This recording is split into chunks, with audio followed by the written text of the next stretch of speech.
আমি আজকেও রান্না করবো মাংস, তাই কড়াই বসিয়ে কড়াই দিয়ে দিলাম সর্ষের তেল। তেলটা ভালো মতন গরম হয়ে গেছে, তাই দিয়ে দিচ্ছি এর মধ্যে জিরে আর শুকনো লঙ্কা ফোড়ন।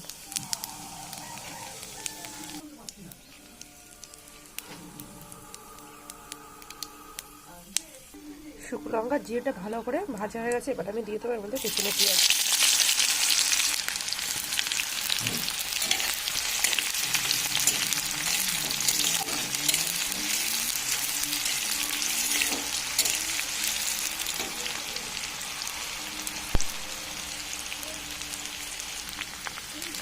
পেঁয়াজগুলো ভালো ভাজা হয়ে গেছে, এবার আমি দিয়ে দেবো এর মধ্যে আদা রসুন জিরে আর শুকনো লঙ্কার পেস্ট।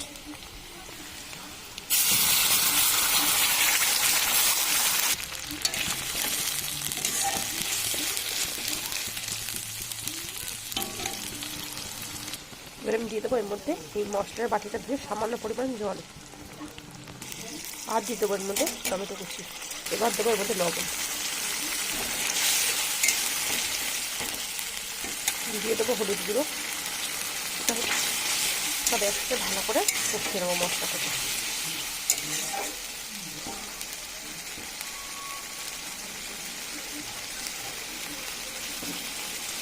এটা দিলে মশলাটা ভালো মতো সিদ্ধ হবে, আর এই জলটা পুরো টানার পরে তবেই আমি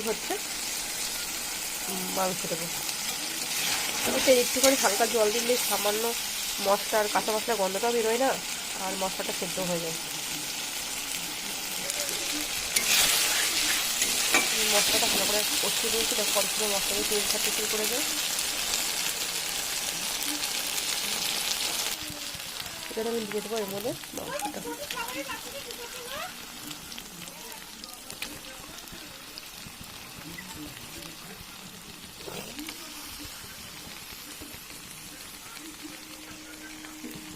একবারে দিয়ে দিচ্ছি এর মধ্যে আলু, দিচ্ছি লবণ, দিয়ে দিচ্ছি হলুদ, সব একসাথে কষিয়ে নেব।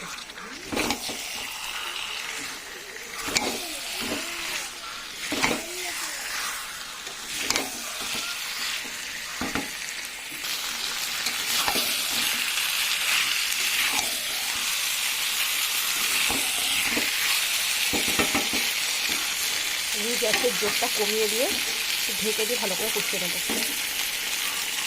একটু ঢেকে ওই গ্যাসের জোরটা আমি কমিয়ে দেবো। ঢাকাটা এবার খুলছি আমি।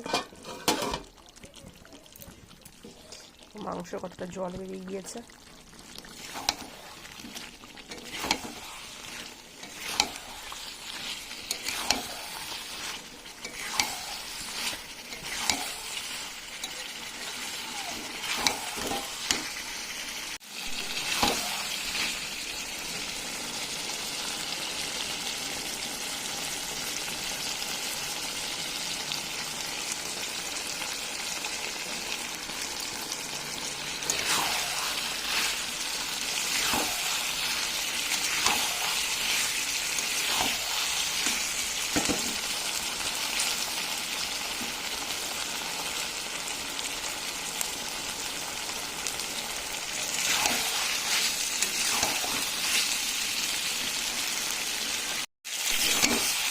অনেক কিছুক্ষণ ধরে আমি ভালো করে কষিয়ে নিয়েছি, আর মাংসের গায়ে থেকে তেল ছাড়তে শুরু করেছি, চটচটা ফুটছে আর তলায় হালকা লেগেও যাচ্ছে। তাই আমি এবার দিয়ে দেবো এর মধ্যে জল।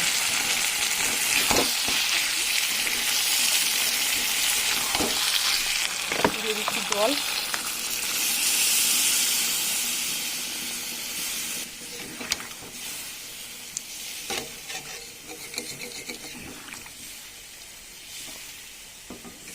এবার আমি এটাকে ঢেকে দেবো।